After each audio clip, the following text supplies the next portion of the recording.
Class 8th का हम history का टॉपिक इंडिया आफ्टर इंडिपेंडेंस पढ़ रहे हैं। इसमें हमने क्वेश्चन किए कल कुछ और 5th क्वेश्चन हम करेंगे। इसमें 5th क्वेश्चन क्या है, इसमें व्हाट डिड डॉक्टर अम्बेडकर, जिसने कॉन्स्टिट्यूशन लिखा था, mean when he said that in politics we will have equality and in social and economic life we will have inequality. इसका क्या मतलब है? जो डॉक्टर B.R. अम्बेडकर थे, उन्होंने कहा था कि पॉलिटिक्स में तो हमें इक्वलिटी होगी, एक बराबर होंगे हम, मगर सोशल और इकोनॉमिक लाइफ में हमें इनइक्वलिटी होगी। मतलब कोई अमीर होगा, कोई गरीब होगा, या किसी अब सोशल लाइफ मतलब अपर कास्ट लोअर कास्ट होगी, तो वो गलत था। वो चाहता था कि ये बराबर हो जाए। According to doctor Ambedkar, political democracy had to be accompanied by economic and social democracy। Political democracy तो हासिल की थी, ठीक है, मगर इसके बाद क्या होना चाहिए था? इकोनॉमिक और सोशल डेमोक्रेसी। मतलब अपर कास्ट लोअर कास्ट, ये कास्ट सिस्टम नहीं होना चाहिए। अमीर गरीब का जो गैप है ये कम होना चाहिए। Giving the right to vote would not automatically lead to the removal of other inequalities such as between rich and poor. देखो, राइट टू वोट था तो सबका होता है, गरीब का भी अमीर का भी, मगर इसका मतलब ये नहीं कि उससे हम इनइक्वलिटी को ख़त्म करें जो रिच और पुअर के बीच में होता है, या अपर और लोअर कास्ट के बीच में होता है। He believe that India need to work towards eradicate होता है ख़त्म करना, ऑल फॉर्म्स ऑफ इनइक्वलिटी। हमें काम करना चाहिए जो इनइक्वलिटी, हर किसी तरह की इनइक्वलिटी को ख़त्म करना चाहिए in the economic and social spheres.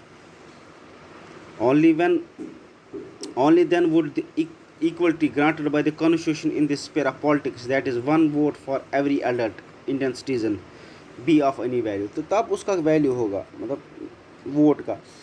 Otherwise, India would just be a land of contradictions, following the principle of one man, one vote, and one value in its political life, and denying the principle of one man, one vote in its economic and social life। इसका कहने का मतलब था कि जो भी, चलो आज़ादी तो मिल गई, लेकिन आज़ादी मिलने के बाद हमें क्या करना चाहिए?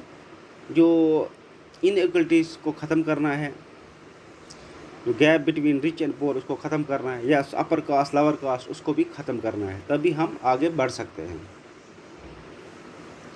Question number 6, after independence why was there a reluctance to divide the country on linguistic lines. Independence के बाद क्या उधर आया था कि हम डिवाइड कंट्री करनी है लिंग्विस्टिक लाइन्स पर। In the 1920s the Congress had promised that once the country won independence. 1920 में एक प्रॉमिस किया था कांग्रेस ने, जब भी इंडिपेंडेंस आई, each major linguistic group would have its own province. हर एक मेजर लिंग्विस्टिक ग्रुप को अपना अपना प्रोविंस होगा। However after independence it did not take any steps to honour this promise. मगर इंडिपेंडेंस के बाद ये काम पूरा नहीं हुआ। There was reason for this. India had already been divide on the base of religion. India किस पे बेस पे डिवाइड हुआ? Religion. The joy of freedom had come along with the tragedy of partition. जो partition का tragedy हुआ, पाकिस्तान अलग हुआ, वो एक ट्रेजिडी थी। This partition had led to the killing of million people in riots. उसके बाद राइट्स हुए,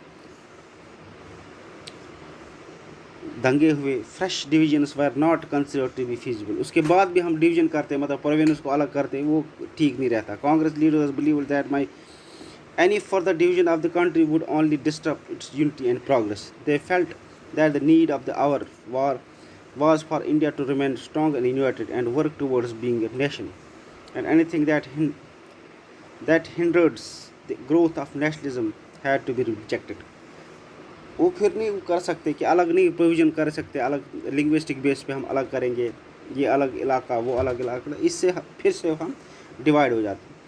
give one reason why English continue to be used in India after independence. एक रीज़न बताइए जहाँ इंग्लिश को हमने क्यों कंटिन्यू किया, इंग्लिश लैंग्वेज जो है इसको क्यों हमने कंटिन्यू किया है इंडिपेंडेंस की बात में। People of the south, those who could not speak Hindi, जो साउथ के लोग वो हिंदी स्पीक नहीं कर सकते, अपोजिट हिंदी, उन्होंने हिंदी को अपोज किया as national language. They threaten to separate from India if Hindi was imposed on them. उन्होंने क्या थ्रेटन किया कि हम अलग हो जाएंगे हिंदुस्तान से अगर हिंदी उन पे इम्पोज किया गया। The constituent assembly finally decide that Hindi would be the official language of India and English would be used in the courts, the service and communication between one state and other. तो फिर decide किया गया कि English को कहाँ क्या रखा गया, कोर्ट्स में रखा गया, कोर्ट में इंग्लिश रखा गया, या ऑप्शन जो कम्युनिकेट करने के लिए एक स्टेट से दूसरे स्टेट उसको इंग्लिश रखा गया, या अदर सर्विस में इसको इंग्लिश रखा गया, इंग्लिश को ख़त्म नहीं किया गया। इसका रीज़न यही था।